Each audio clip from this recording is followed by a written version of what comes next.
23rd, 2018, and fixing to be 6:01. So,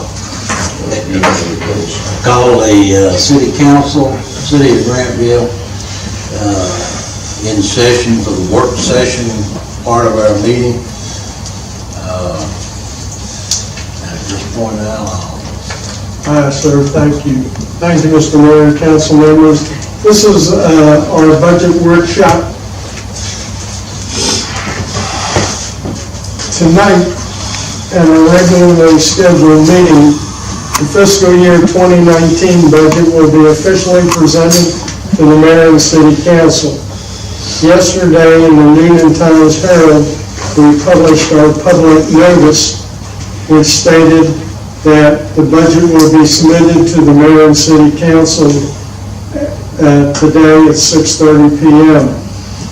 That the Grantville fiscal budget is available for review in the city clerk's office, and that public hearings on the proposed fiscal year 2018-2019 budget will take place tonight at 6:30 and on Monday, August the 13th at 6:30, or thereafter at the Grantville Municipal Complex. So, as I said, copies of the proposed budget are available in the city clerk's office, and we have placed one at the Glanton branch of the Coweta County Library. Tonight at our meeting, we will have a public hearing on the budget and the first reading of the budget ordinance. As you know, the budget is a compilation of estimated revenues and expenditures. However, just because it is budgeted doesn't mean it has to be spent. Unless there is a need, the expenditure will not be approved. The proposed 2019 budget, fiscal year 2019 budget, is balanced without a tax increase. By that, I mean we have used the rollback rate of 4.959 as our millage rate for the proposed budget. That was the millage rate that was put out by the tax commissioner. When we talked about the budget on July 9th, we didn't have that rollback rate. However, we used the same amount of revenue as we did in 2018. In that regard, on Sunday, May 29th, 2018, we will publish a public notice of our 5-year history, and unless the mayor and council deem otherwise, we will set our millage rate on August the 13th, 2018 at the rollback rate of 4.959. When you see the 5-year history, you will note that when it says net taxes percent increase, because of the growth in the digest, our tax increase will be 0.79%. That does not necessitate any extra public hearings because it is in fact the rollback rate. You will note in the proposed budget that you have, the general fund is balanced, again, without a tax increase. However, if you look at page 23, you will see that we are subsidizing the water and sewer fund approximately $165,000. You will remember that on December the 11th, 2017, the City Council rejected the fiscal year 2017 water and wastewater rate study due to water loss or leakage. That, we hope, will be remedied when we have a water leak detection survey, which was approved on July the 9th. That will take place in August. It's anticipated to take place in August with results in September. Other highlights of the proposed budget are there was a 2% COLA for all employees, a 3% retirement contribution for all employees. We have budgeted FICA taxes at 6.2% of salaries, as well as Medicare at 1.45% of salaries. We have included a $1,000 benefit bank contribution for new hires.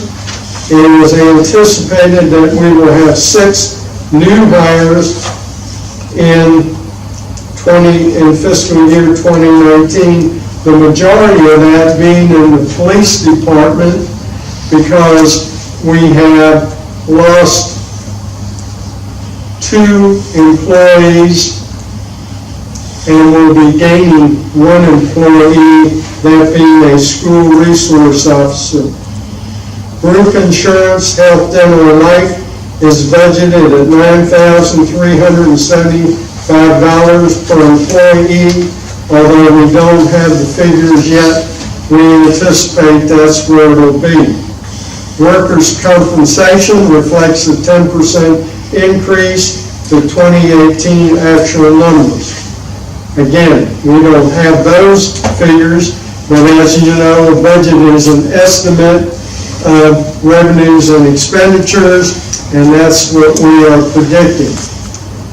As I said, we have also budgeted for a school resource officer, both for operating and capital expenditures. There will be some school system reimbursements. And as I said on July the 9th, that is still subject to negotiations. However, we are anticipating that the contract reads from July 1, 2018 to 30 June 2019. We are anticipating, keyword anticipating, that the school system will pick up the operating costs and the capital costs, including vehicle operation expenses for the period July the 1st, 2018 till December 31st, 2018. In other words, we will be budgeting 50% of operating expenses, salaries, taxes, from January the 1st, 2019 till June the 30th, 2019. It is important to note that it is anticipated there will be no capital costs during that period of January to June, because the capital costs will be incurred prior to that period of time. Capital costs will be incurred in the period from July the 1st to December 31st, 2018. Capital costs include a vehicle. Lastly, we have budgeted for vehicles in both the general fund and utility funds. There is some controversy over about budgeting vehicles. However, they are an operating expense. One cardinal rule of budgeting is that you never pay for recurring expenses with non-recurring revenue. So you budget your operating expenses. However, they may be made with other funds when those funds are available. But for a true budget, you budget your operating expenses. I'd be happy to address any questions. Mr. Mills is here with us tonight, and if we get too far into details, I'm sure Mr. Mills will be able to help us out. We don't know right now what the fire district and fire bond will be. However, we are anticipating the fire district millage rate at 4 mils and the fire bond at a half mil. That is what it was in 2017, and we think that's what it will carry over 2018, it carried over, and will carry over to 2019. So, our millage rate is below 5. We have cut expenses as best as we can. It is a credit to the department heads and the individual employees to keep costs down. I realize that sometime inflation will catch up with us. Hopefully, we will continue to grow and we will not have to raise the millage rate. But I say not raise the millage rate. It's important to know for fiscal year 2019, our budget goes to the rollback rate and there is no tax increase, property tax increase. Coweta County may have a tax increase. They have advertised 3 public hearings. I do not know, and I can't speak for the manager or the board of commissioners. However, Grantville's property taxes will not increase with our balanced budget.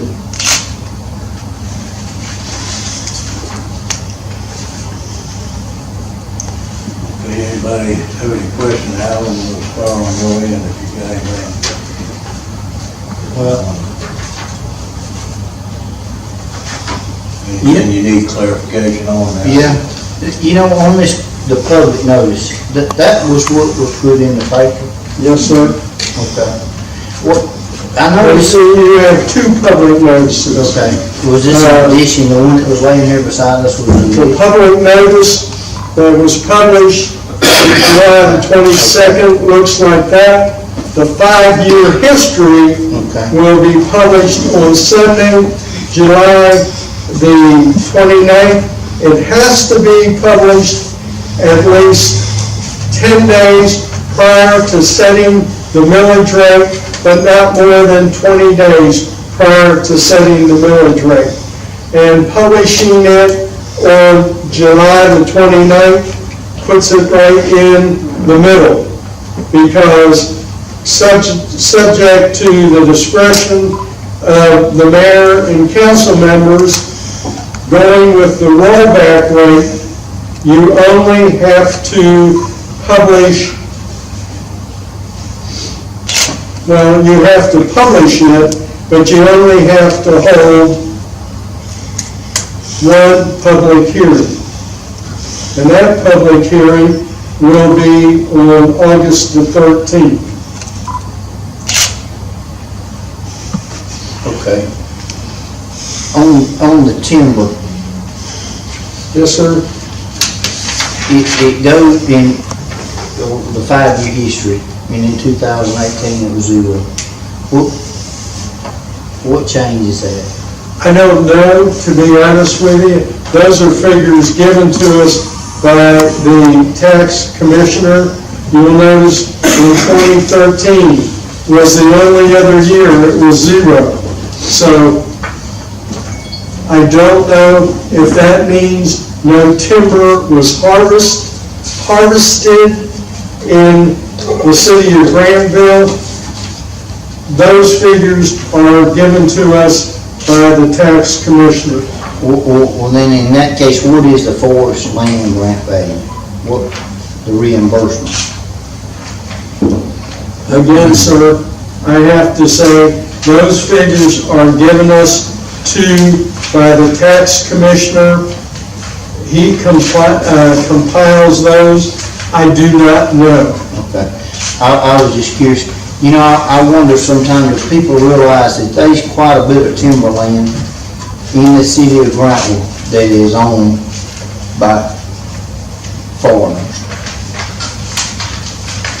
That's just something I've kind of had on my brain for a while, and not that it matters. I'm just saying that they're not even Coweta Countyans, and they own quite a bit of timberland here, and they sitting on it, and they're probably gonna sell it for a mint one day, and just, you know, when we were talking about the truck route, more, the thing we drew up here, you know, when they go to cut that timber, those trucks will run a road.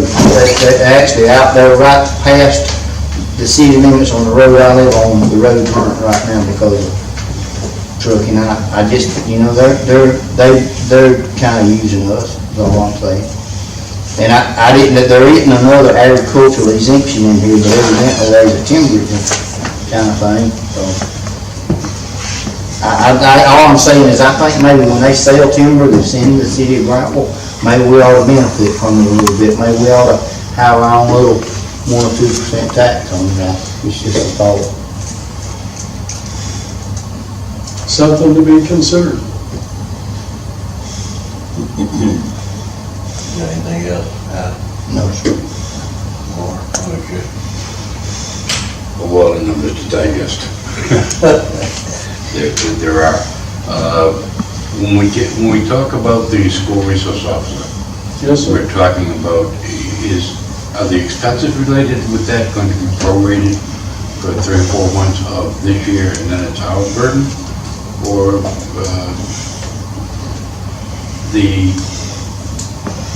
as you were saying, the elements such as the car and stuff, we've got money set aside in the budget for replacement of police vehicles, and we've got an expense coming up. We related that expense, I think it was $32,000 or $39,000 in the police budget for school resource officer. Do we pay that, or does that come out of school money? What we're talking about, the last iteration of the contract, and Dr. Barker was hoping to have a contract specific to Grantville. It is that from July the 1st, 2018 to December 31st, 2018, the school system will pick up 100% of salaries, operating expenses, and capital costs for that school resource officer. So at that time, the vehicle will be purchased. It'll be purchased by the city, but reimbursed by the school system. The salary, taxes, retirement, everything will be reimbursed for that period 100% by the school system. From January the 1st, 2019 till 30 June 2019, the city will be responsible for 50% of operating expenses, personnel expenses, of that school resource officer, and the school system will reimburse us 50%. They will also reimburse us for all capital costs. But as I said, there should be no capital costs because that money should have been expended between the period July the 1st to December 31st, 2018. So we buy the car, they reimburse us. Yes, sir. That's what I'm trying to get to. Is it 100% or is it? Yeah. It's 100%. And that includes all equipment and everything, correct? Yes, sir. Okay. That was my biggest concern. I mean, Okay. I say that was my biggest concern. Yes, I sir. don't want to see us doling out all this money for school resource, which I am 100% in favor of. But at the same time, It's a hidden tax increase. We, the city of Grantville, are paying for services that the county is demanding of us. And we have to pay that. And that is going to be at least $40,000. I don't disagree. We will submit invoices to the school, it's a reimbursement, but. Well, I know that when my tax bill comes, it has property tax, real estate tax, school tax. Yes, sir. I don't have any children in school. Yes, sir. I'm not against the SRO. Yes, sir. But at the same time, I don't want to see the city paying what should be paid for out of the school funds. It's wonderful that they're paying half of it, but they're collecting the money for all of it through a school tax. I don't think anybody would disagree with that.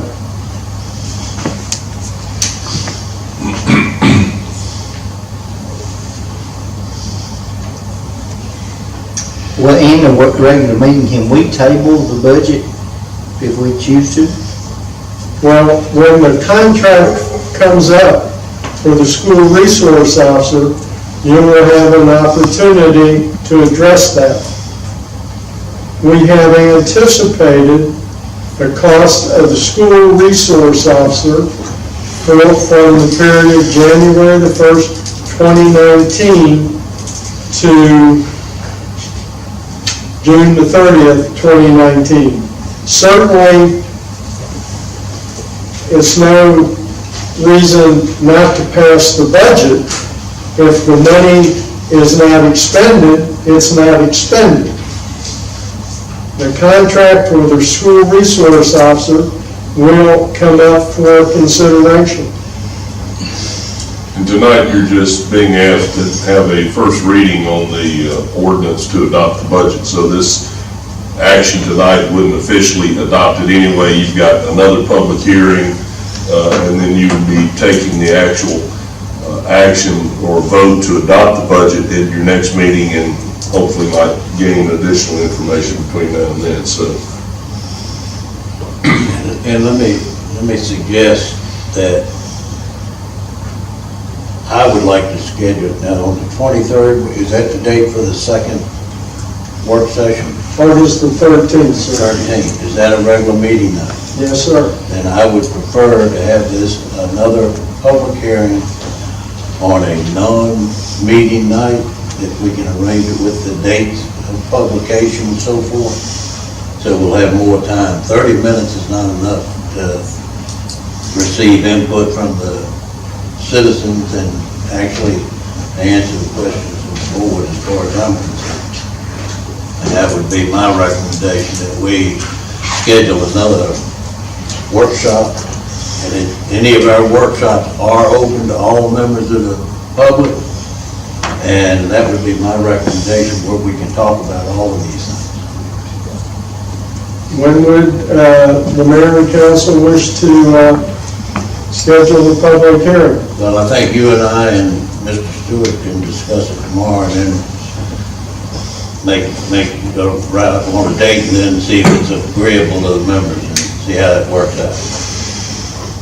And if we just have to be cognizant of the publication in the Noon and Times Herald, Right. since they only publish 4 times.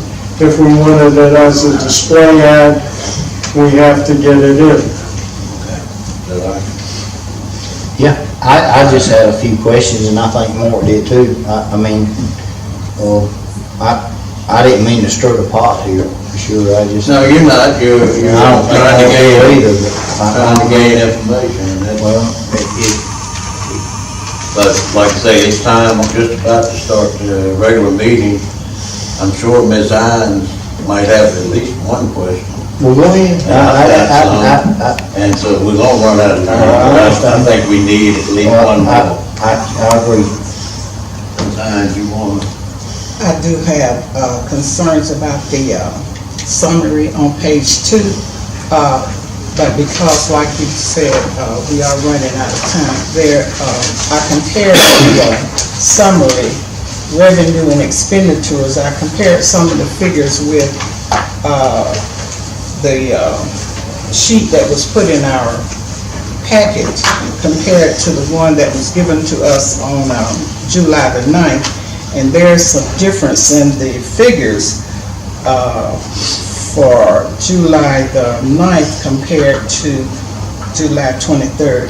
So I think that because for the sake of time, for instance, Parks and Recreation on July the 9th was $125,189. On the 23rd, it's $125,190. That's just one. The intergovernment on the 23rd is $194,325. On the 9th, it was $192,733. I was just concerned about the difference in the summary, so I'm sure that you would have the answer to that. Well, I can answer the intergovernmental difference. That has to do with the school resource officer, as we got a little bit more information about, how we'd be able to build this school for the resource officer, then they tweak the numbers. I mean, they're not major changes, but they're a little bit different to the numbers. Well, I think what concerned me was the fact that the figures were different, but why were they different? And you just explained that. Because if it's $194,325, if it's $192,733 on July the 9th, you could see why one would be concerned. Well, if it's a typographical error or... No, it's just as we detailed out what would be involved with operating expenses for that resource officer, we found additional items that we hadn't included initially. Okay, so that's the case, because there are a few others that are different from the 9th versus the 23rd. Right. Okay. Well, I'm sure you noticed the taxes are different, and that's because we didn't really know exactly how much the taxes would turn out to be until we had the millage rate, the rollback millage rate from the tax commission. Okay. I was just concerned. Okay. All right, thank you. Okay, well, I've got some questions, but due to the time, we've got about a minute before we have to adjourn this when we go to the next meeting. I'll reserve my questions and get with whoever needs to be gotten with one-on-one as much as we can. But like I say, it's important to me that the council be aware of what they're spending this money on, and also the citizens of this city need to know why we're spending this money and what it's paying for. So at this time, it's 6:30 p.m.